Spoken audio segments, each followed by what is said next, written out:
My name is Patrick. I am a 15-year-old teenager that had been recently forced to move from Metro Manila to my grandparents'. My dad recently had a work-related accident that left him in a coma and he wasn't expected to live.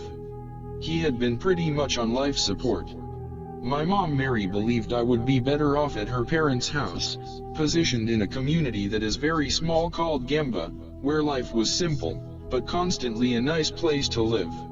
In this way I could continue going to junior high school and keep my grades up, plus keep myself busy so I wouldn't keep thinking about my possible dying papa, dad. My mommy Anita, grandmother, showed me to my new bedroom and helped me unpack and put my suitcases away and put my jeans, tops, socks, underwear as well as other things that I brought with me away in the wardrobe. Once I got settled into my new bedroom, I decided to lie down and take a short nap. My trip here had tired me out a little. I awoke a little later on and thought to myself, it is a great time for me to get to know the area. So I decided to explore the area close to my grandparents' place. The first thing I noticed was an old hospital that was badly in need of fixing up and could have used a new coat of new paint. Back home I always wanted to volunteer in the hospital that was not too far from where I lived. As I crossed into the threshold into the hospital visitors lobby, I felt really dizzy and my eyesight got dim and out of focus. It only lasted about 4 to 5 seconds. After entering the front entrance, I noticed the visitors lobby was empty, even the front desk was unattended. I turned to look down one of the dark corridors to see if anyone was there. No one was there that I could see. I turned back to the front desk and suddenly jumped back, for someone was now standing at the desk, where only 2 to 3 seconds ago, no one was there. After I got my breath back, I asked the attendant if I could volunteer. The attendant turned and walked away down one of the long dark corridors and returned a few minutes later with a nurse/nun, who began asking questions, like how old are you and do you have means of transportation? Finishing by telling me that I could volunteer at night only, between the hours of 7 p.m. and 11 p.m. I finally got to answer her, when the nurse/nun said good. I am Sister Karen and please can you start tonight at 7 p.m. I need you to keep a close eye on a patient of ours. We call him Mark. He's about 10 years old and loves to roam off of the hospital grounds, and mostly he goes to the old cemetery where his mother and papa were buried recently. I asked, what did they perish from? Sister Karen answered, if you must know, they were in the wrong place at the wrong time. I said, you mean a mishap? Sister Karen said no, and she turned around and walked away.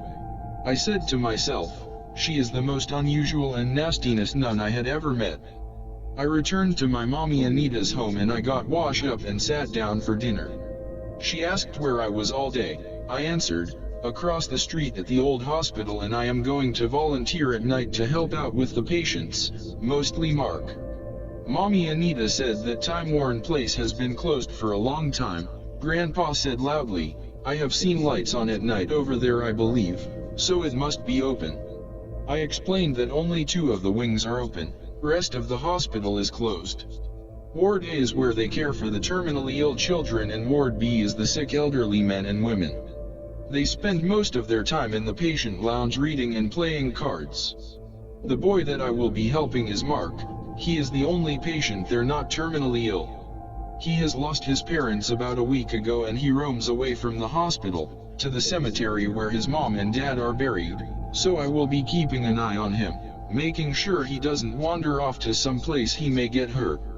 All of them are very nice, except Sister Karen who is a bit of a hard nose. The doctors, nuns/nurse and Sister Maria is also a teacher. They all are volunteers who are there to help ease their pain until death occurs. Me and Mark that night got to know each other pretty well and had a lot of fun playing with the younger children. I asked Mark what happened to his parents. Mark just shut down, as if he no longer had any emotion anymore. I continued enjoying myself helping everyone who required help.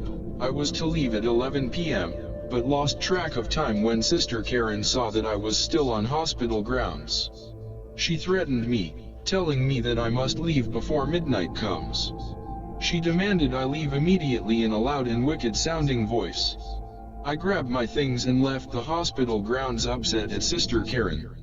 The next day was Sunday and Mommy Anita got me out of bed around 8 a.m. and told me they were going to church this morning. I got my shower and got dressed and sat down with my grandparents for breakfast. After breakfast, Mommy Anita and I started out for church. As we arrived, I saw Mark just standing and gazing at the church front doors, exhibiting very strange facial expression with his mouth wide open, as he was screaming, but no sound was coming out, almost like he was in some kind of pain or possessed. I began to walk over to him to find out if he was alright. He turned suddenly around and ran off, toward the cemetery.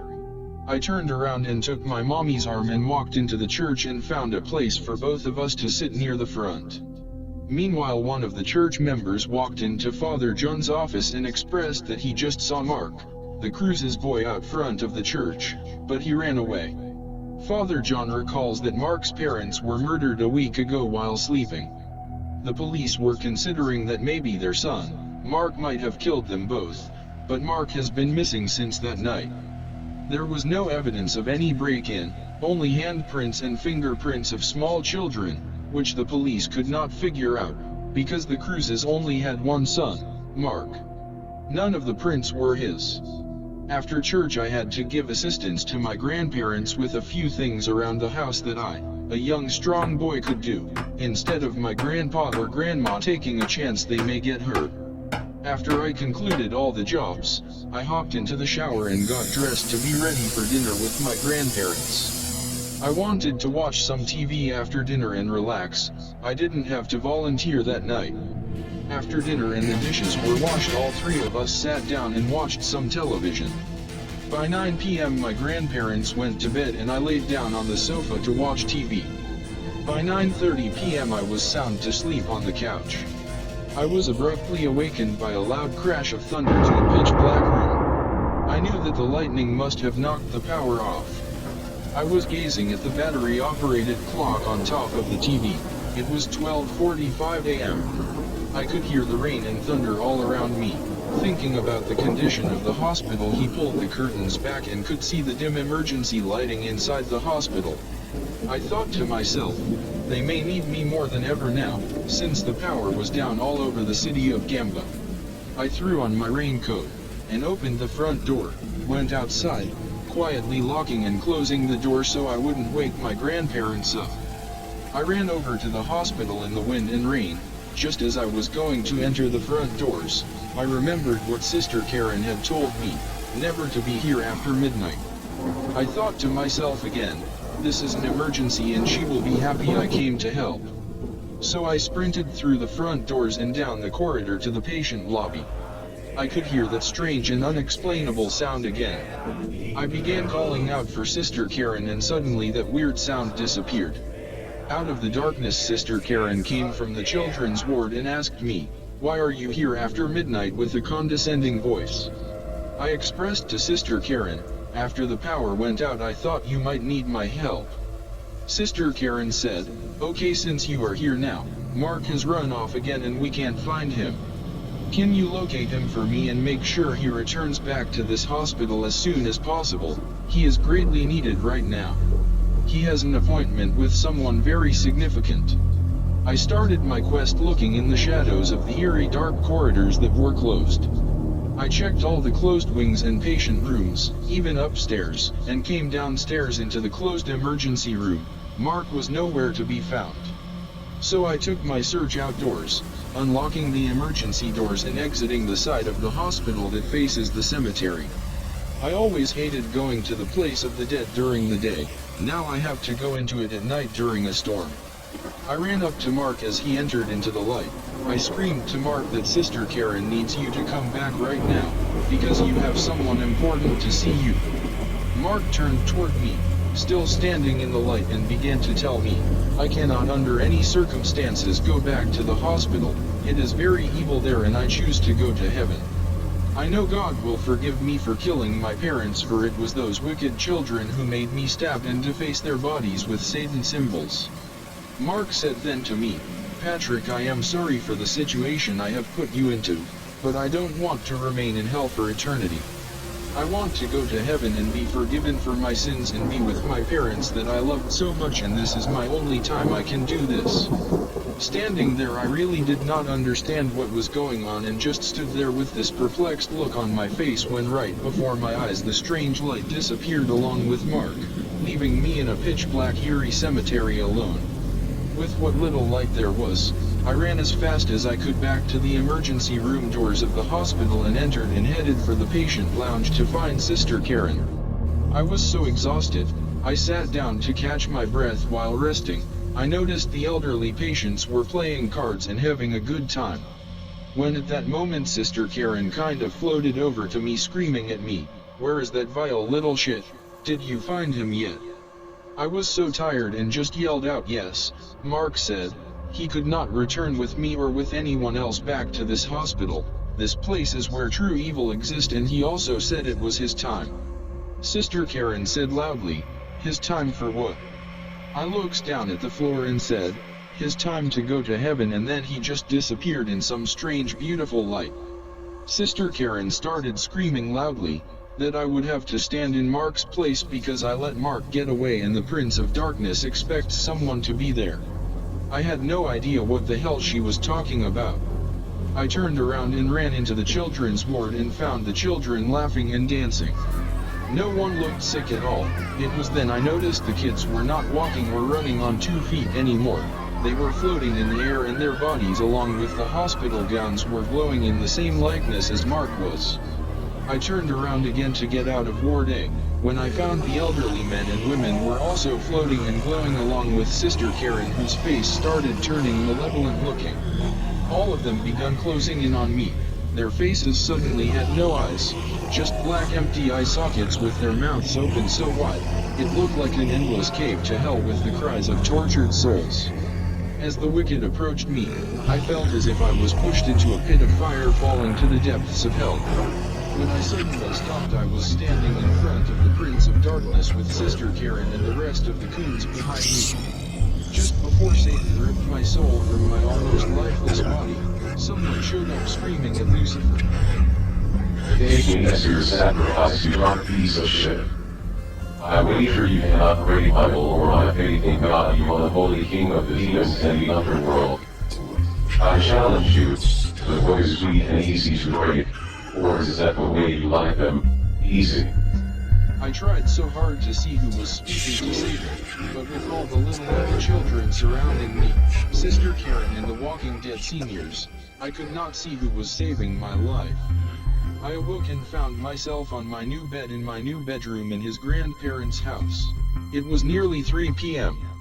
I thought about the incredible nightmare I just had while sleeping. It seemed so real.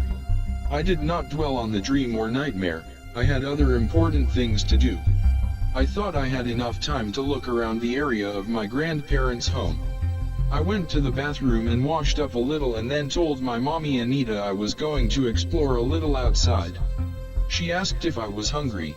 I said no, I'll wait until dinner. I walked out on the front porch and noticed the abandoned hospital. As I began to walk toward the old sanatorium, I said to myself in a low voice that looks like the place in my dream I just had. I went inside and found it was the one in my dream, except it was completely empty and this real one had suffered a fire at one time. The patient lounge, children's ward, and the seniors ward were right where they were in my dream. I got a strange feeling come over me and decided to go to the cemetery and check something out. I entered the cemetery and knew exactly where to go, like I had been there before. I did find the headstones for Mark's mother and father from my dream. But I then noticed there was a third headstone and the name of the person buried there was Mark Cruz. The head makes reference to Mark being a victim of hit and run. I was completely confused about what was going on. It was like his dream was real, but that couldn't be. I had just arrived to Guimba this morning. I told myself it was a coincidence and turned around and went back to my grandparents' house. Granddad asked me if I was hungry for dinner. I turned to him and said, "Yes sir, I am very hungry." We went to the table and had a great filling meal. After helping mommy with the dishes, we went to the living area and turned on the television for a while before going to bed. Around 9 p.m. my cell phone started ringing, pulled it out of my pocket and saw it was my mother calling. I answered and my mother was very upset and crying. I knew it was my father that must have passed away during the day. Then she started explaining that my papa was murdered while still in his coma. That he was stabbed several times and his body was defaced with symbols of Satan. That's how the nurse had found him today for his 3 o'clock medication. No one heard a thing. There was no noise at all. The only evidence found was small children's handprints and fingerprints. I just glared at the wall and dropped my cell phone on the floor and I fell to my knees and began to cry and scream this was all a dream. This can't be real, it was just a dream. My grandfather, not knowing what was happening, picks up my cell phone and began speaking to my mother Mary. After hearing about the way my papa was murdered in his hospital room and in bed, still in a coma and with all the small hand and fingerprints, all over his papa's bed, nightstand and even the walls. I remembered in my fantastic dream I had, recalling the mysterious soul who entered just in time to save me from being sacrificed. I knew this had to be my papa that sacrificed himself to save me, his only son. My granddad said to me, "There will be a police investigation, to find out who did this to your father." I interrupted my granddad and said, "They will never find his killers." My grandfather said, "You don't know that for sure, Patrick." I answered, "I just know they will never be brought to justice." My mother moved back into her parents' home in Guimba with me and decided to live there, instead of remaining in Manila. They relocated my papa's body from Manila and had him reburied in Guimba, so he would be close to the both of us. Later, after I had finished high school and college, I started a commercial buying and selling property business located in the city of Guimba and the province of Nueva Ecija. I bought the property the hospital sits on, removed the old hospital and had a park built for children to play in. In the middle of the park, I built a memorial to honor my papa, but no one ever knew the true story about how my father gave his life to save me, his only son, for I never told a soul of what happened that day. Even my mother Mary did not know. I was sure that everybody would just think I was crazy anyway. It has been 9 years since his papa was slain as a sacrifice to the prince of the underworld. Today, 9 years later, no arrest has been made in the murder of Patrick Villasista Sr.